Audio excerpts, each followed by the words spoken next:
let us now perform the simulation, the meshing of the geometrical model what we have. Now, if we are dealing with this complex cases such as fans, turbines, or any blade like feature, the meshing plays a very crucial role.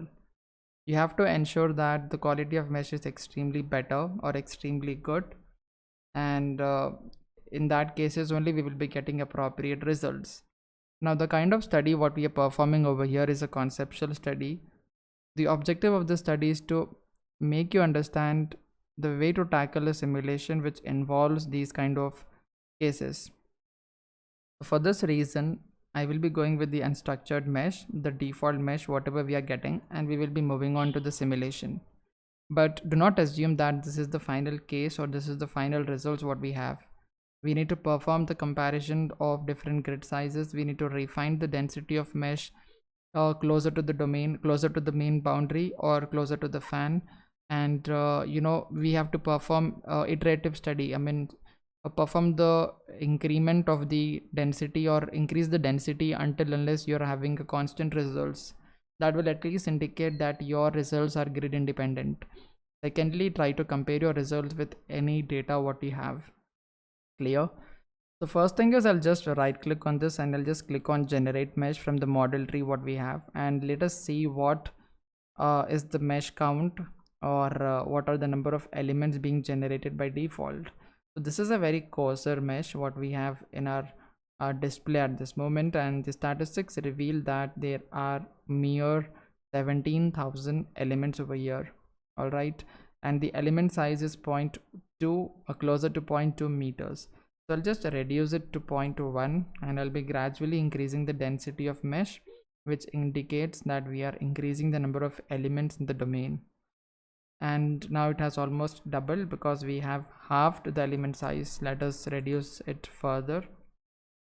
I should have actually created a frozen body near the what do you call the fan actually, and we can have we can assign a body sizing to it, and that is body of influence, as we have seen in one of our previous project. If you are interested, you can do that.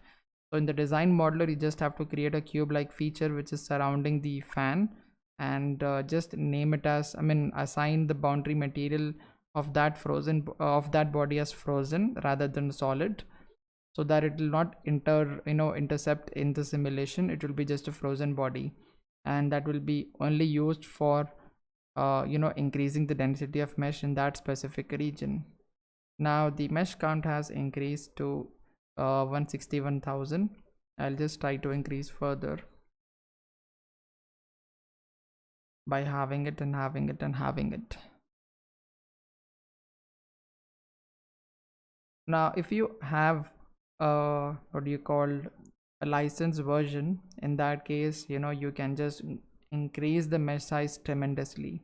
All right, and also I haven't maintained the walls of this particular domain at a farther distance. I should have increased the distance or diameter of this wall because it is pretty closer to the main fan what we have present over here. Okay, so if you wish, you can do that as well. This is a sample study what we are doing. Let us see what are we getting at this in this study.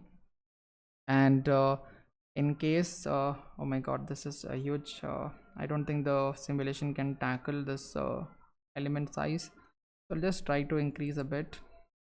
It was I don't know what was the value, and I'll make it as 4.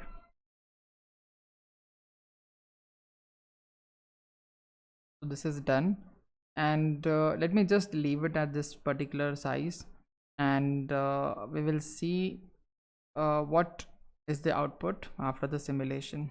Okay, now what is the next task? The next task is to name the boundaries. So I'll just move to boundary and turn off the mesh at first.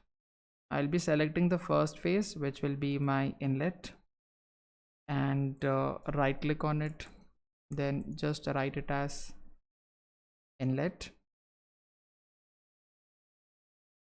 After this, I will be selecting these two faces by holding the control key in the keyboard and right clicking and renaming it as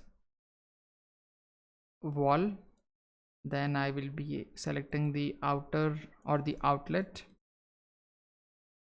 face. Now we need to name the inner domains as well. I mean, in the inner object, that is the fan. So I will be just hiding these faces by selecting and right clicking and selecting hide face option. All right. Oh, where is it? Yeah. And I'll be just now you can see, if I'm just clicking on hide face, after hiding this face, I cannot see the fan. There will be one more face inside. Now what does it mean? That means there are two faces connected over here. This indicates that this is an interface. So this face which I'm selecting right now is a part of the outer domain. Okay, let me just hide it. Hide face. So the outer domain face is being hidden right now. Now this is the inner domain face. Let me just hide it again. Clear? So between the inner domain phase and the outer domain phase, there exists a connection between them, that is nothing but the interface. All right. Same goes to this particular size also. So this one is the outer domain phase. I'm sorry, I'm just renaming it instead of hiding it. Now this will be the inner phase. Clear? Same goes for this case.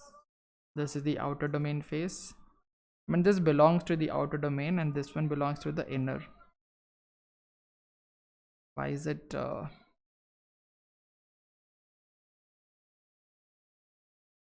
this one belongs to the outer domain, this one belongs to the inner domain. All right, now whatever I have, I need to just select them with the box select option and right click anywhere, create name, and just write it as fan. Now I will be returning to the single select mode, selecting any existing face, right clicking on that and clicking on show hidden faces. Now we have named the boundaries. All right, the inlet, the wall, the outlet, and the fan is inside the complete domain. Now you can see something called as connections over here. If I'm just enlarging it, you will be having contacts and contact region. The moment I've selected contact region, you're getting the contact body is inner and the target body is outer, right? So you have two what do you call contacts over here.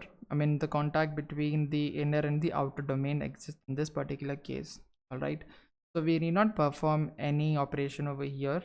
We can just see whether everything is fine or no, and seems like everything is good because Fluent does everything in the background. So you can see that there are four faces over here for this inner domain: the front one, the back one, and the left one and the right one. So there are four faces. That is the reason we have four faces over here.